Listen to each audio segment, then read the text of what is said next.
guys, what's up everyone? Welcome to Young Titan World. I hope you guys are having a fantastic day. Today on Roadside Reviews, we're going to be talking about one particular movie, and it's none other than Ryan Reynolds, Deadpool versus Wolverine? Nah, that's not it. It's Wolverine v Deadpool. It's Deadpool v Wolverine. It's something, it's both of them together, you know, together.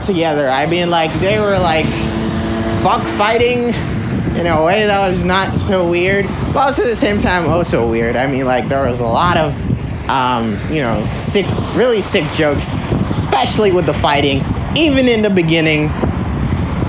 But you know, like, when I talk about these things, it's not because I've read Rotten Tomatoes or I've gone to IMDb, but I always consider them as, you know, to have a list of people that they want to have a very negative outlook on every single movie that they have.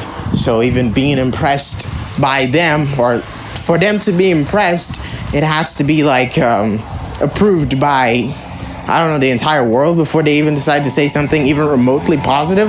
But let's just talk about it, okay? Now, I'm pretty sure some of the cameos may have gone over my head because there were so many cameos and I couldn't keep up. Honestly, I couldn't keep up. But I'm gonna say the ones that really stood out for me. You know, because Chris Evans is like my man. I was like, wait, he's not my man. Like, he's a man, and he's a great man. Captain America, love that guy to death. And he was playing Firestorm again, which is really cool, by the way.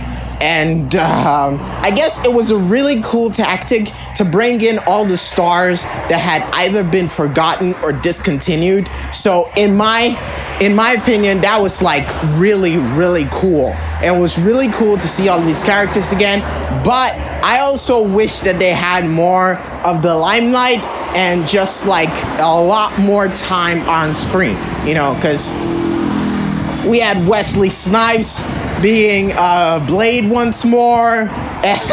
He said there can be only one Blade after Marvel already like made plans to make Ali, or like the other guy, play that character. So I'm like, okay, I guess they're biting the hand that feeds them, or they're just trying to make things more edgier, you know, so that if one of them comes into the spotlight, they cannot easily forget him as a character that stood as Blade.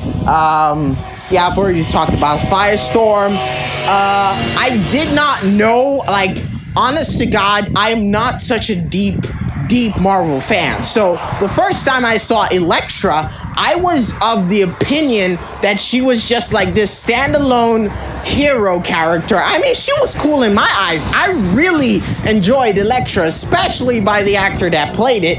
And I was really taken aback that when I realized that she was in the Marvel universe, but not only that, but her movie actually flopped, and that it wasn't so great that people loved it. I mean, I was like, what? But also at the same time, I couldn't really do anything, because if Marvel ever brings out anything and they really want it to work, or they really don't want it to work, there's nothing you can do about it except just go like, no, how could you do that? And then just move on. But anyways, there are so many other characters. X-23, seeing her again, but more mature.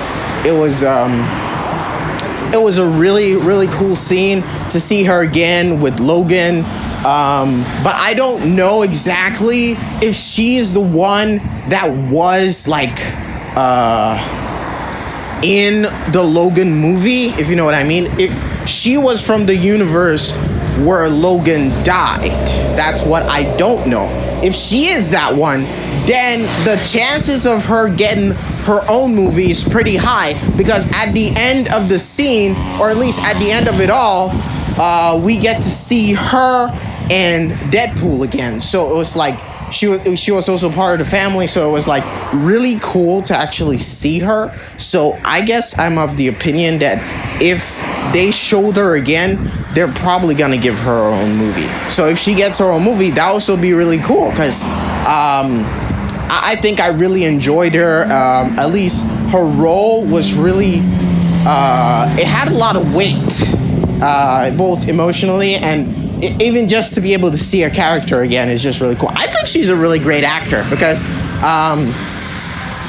I loved her in his Dark Materials. She was really crazy on that. So I mean, I'd love to see more of her, so if that's what I'm being honest about. But you can't exactly be too psyched out about her because, you know, every now and then one must watch the path that he walks on lest he falls into the Child Tatchers Association, which is, you know, it's becoming a really big thing. I'm almost scared that people might actually try and take a stand because there are so many cases that are popping out because of this particular topic. It's like gay shit all over again. But, you know, regardless, let's just go into it. Let's just sum it all up. So with Wolverine and Deadpool, the fight scenes were amazing. The CGI was, you know, it was really cool. I mean, I got to see Wolverine in his mask in a movie, and that was really something. You know, like I've always loved Deadpool's mask, but, you know, seeing Wolverine's own was just like, it was epic. It was epic.